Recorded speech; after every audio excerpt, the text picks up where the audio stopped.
میاں صاحب تو خاتون نے آواز دے لی ہے، تو اس نے کہا میں تینوں کنی باری آخیا پیچھو آواز نہ دیا کر. وہ اس بات پہ جھگڑا ہو گیا. کیا ہو جاتا ہے آواز دینے سے؟ مومن تو اتنے کچے مزاج کا نہیں ہوتا. نبی پاک علیہ الصلوۃ والسلام نے نا ایک بات ارشاد فرمائی، آپ نے اپنے ذہن میں رکھنی ہے، آپ کی توجہ ہے نا میری بات پر.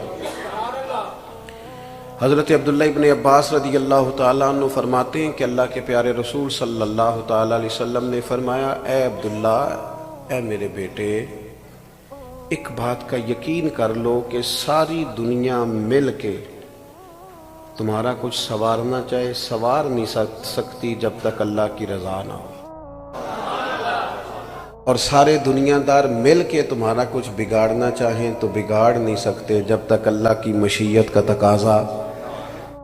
اپنی اللہ کا بندہ تو پختہ کرتا ہے. آپ یقین کریں ہمارے نوجوانوں کا کبھی یہ ذہن بن جائے نا، یہ باز آ جائیں، یہ نہ تو کوئی ناجائز رستہ اختیار کریں دولت کمانے کا، نہ مشہور ہونے کے لیے کوئی ایسا رویہ اختیار کریں جو تہذیب کے خلاف ہو، نہ کوئی ایسی ویڈیو بنائے، نہ کوئی ایسا اگر یہ ذہن بن جائے عزتیں، ذلتیں، رزق، یہ سارا اللہ، یہ اگر یقین کامل، نہ کسی سیاستدان کی گاڑی کے پیچھے بھاگیں، نہ کبھی کمزور پڑیں، نہ کوئی کچی بات کریں، ان کا ذہن بن جائے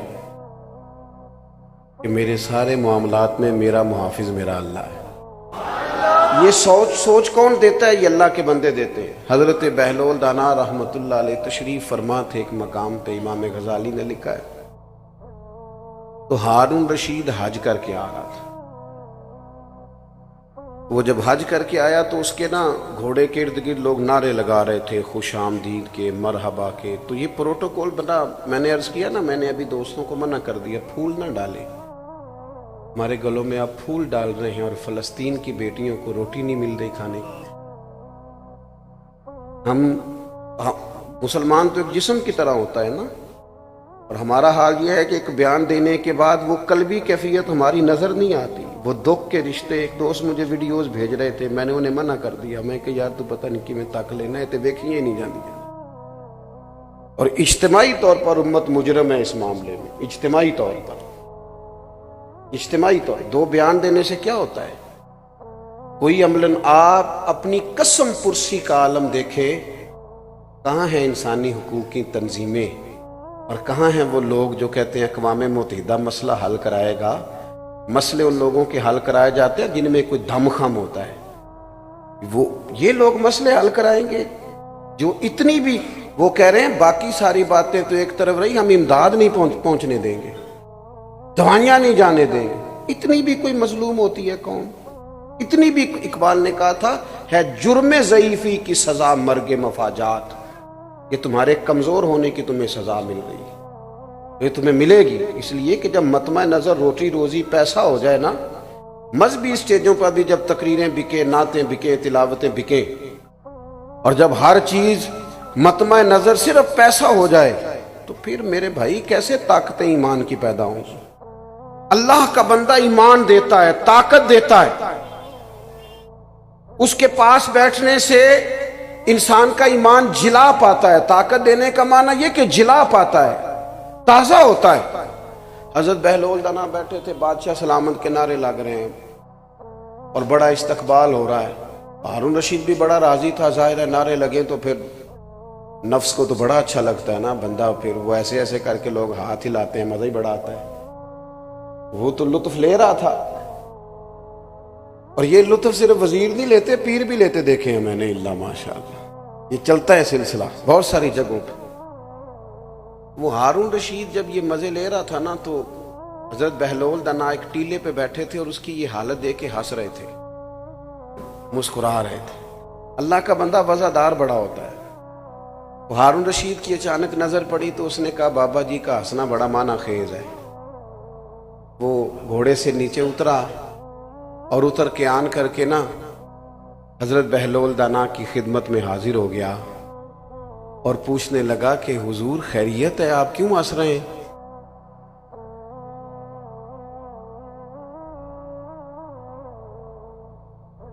تو ہارون رشید آ کے نا، اب کیا ہوا جی؟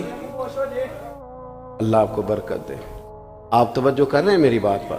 اللہ تعالیٰ آپ کو سلامت رکھے۔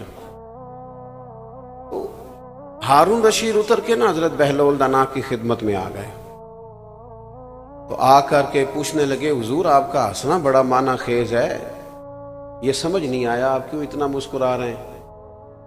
تو حضرت بہلول دانا فرمانے لگے وہ جو تیرے نعرے لگ رہے ہیں اور لوگ استقبال کر رہے ہیں نا، اس پر میں ہنس رہا ہوں۔ کہا جناب وہ کیوں؟ فرمانے لگے کہ یہ جو سارے لوگ تیرے نعرے لگا رہے ہیں نا، میں نے اپنی آنکھوں سے دیکھا ہے یہ تجھ سے پہلے کسی اور کے بھی نعرے لگاتے تھے، اور یہ تیرے بعد بھی لوگوں کے نعرے لگائیں گے، یہ تو بدلتے رہتے ہیں، ان کا تو مزاج تبدیل ہوتا رہتا ہے، تو لگائیں گے نعرے۔ تو ہارون رشید سیانہ بنتا تھا، اس نے نصیحت کا غصہ نہیں کیا، بات کو سمجھا، لیکن چونکہ تھا بادشاہ،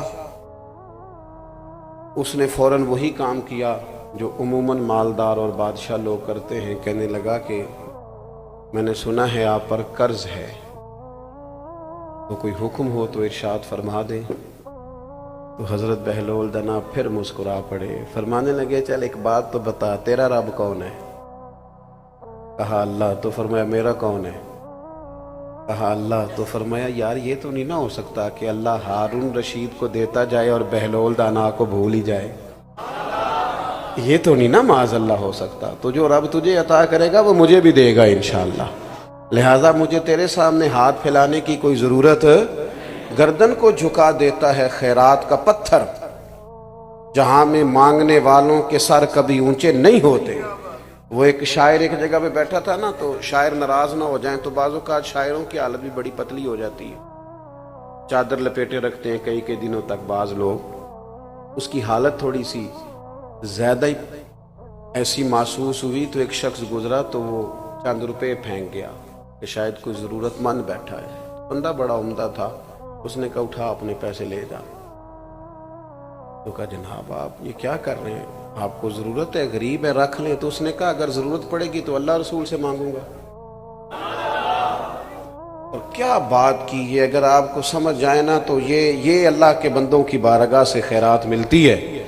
اس نے کہا یہ آرزوئے کرم اور میں آپ سے کروں، یہ آرزوئے کرم اور میں آپ سے کروں، یہ آرزوئے کرم اور میں آپ سے کروں، یہ بھیک اس کو دیجئے جس کا خدا نہ ہو۔ میں کوئی لاوارہ سورہ پر رسول کا ہوں، مجھے عطا کریں گے۔ اللہ کے بندے ایمان کی لذت سے آشنا کرتے، ان کے پاس بیٹھنے سے انسان کا ایمان مضبوط ہوتا ہے، اللہ کی ذات پر بھروسہ مضبوط ہوتا ہے، امیدیں رب رسول سے وابستہ ہوتی ہیں۔ اور دوسری اللہ کے بندے کی تعریف قرآن نے یہ بیان کی کہ وَقَانُوا يَتَّقُونَ، وہ پرہیزگار ہوتے ہیں۔ ایک ہوتا ہے نمازی، ایک ہوتا ہے حاجی، ایک ہوتا ہے سخی اور ایک ہوتا ہے پرہیزگار۔ نماز پڑھنے والے کو کہتے ہیں نمازی، حج کرنے والے کو کہتے ہیں حاجی، سخاوت کرنے والے کو اور گناہ سے بچنے والے کو پرہیزگار کہتے ہیں۔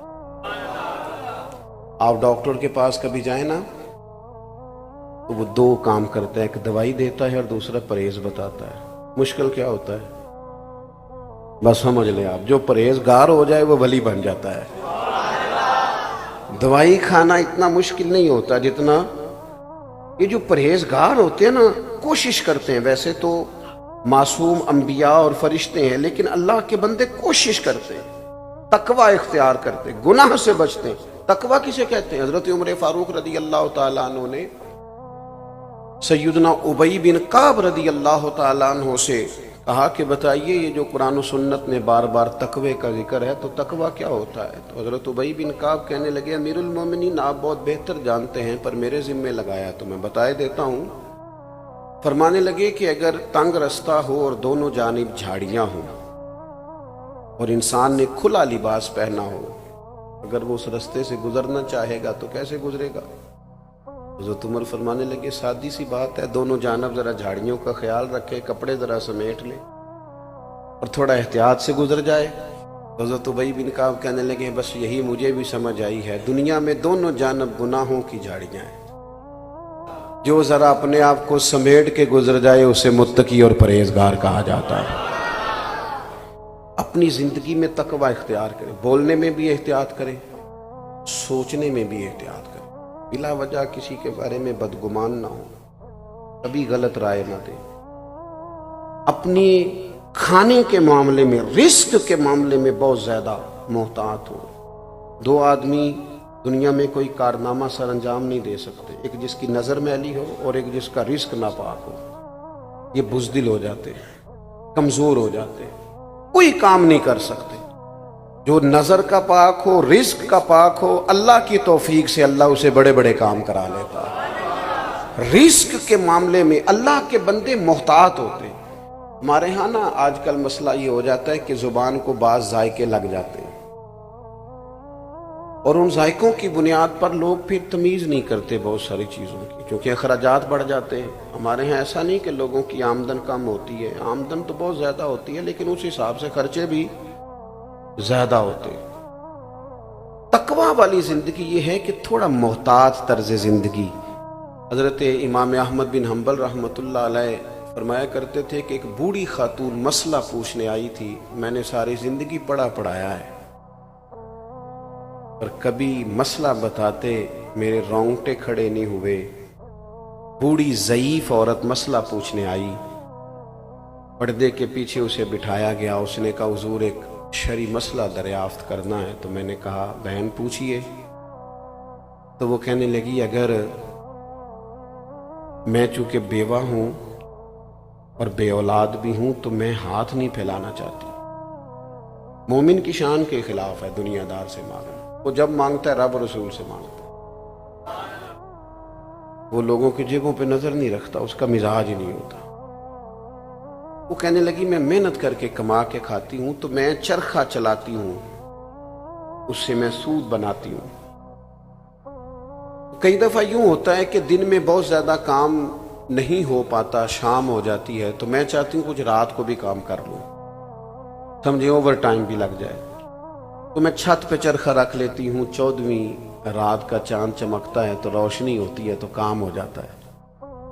کہنے لگی حضور دریافت طلب امر یہ تھا، مسئلہ یہ پوچھنا تھا کہ اب کچھ دنوں سے یہ ہو رہا ہے کہ بادشاہ کا لشکر گزرتا ہے، بڑی بڑی لالٹینیں ہوتی ہیں، ان کی روشنی بھی میرے چرخے پہ پڑتی ہے، پوچھنا تھا اس روشنی میں جو میں سود بناؤں گی وہ کمائی میرے لیے جائز ہے کہ ناجائز؟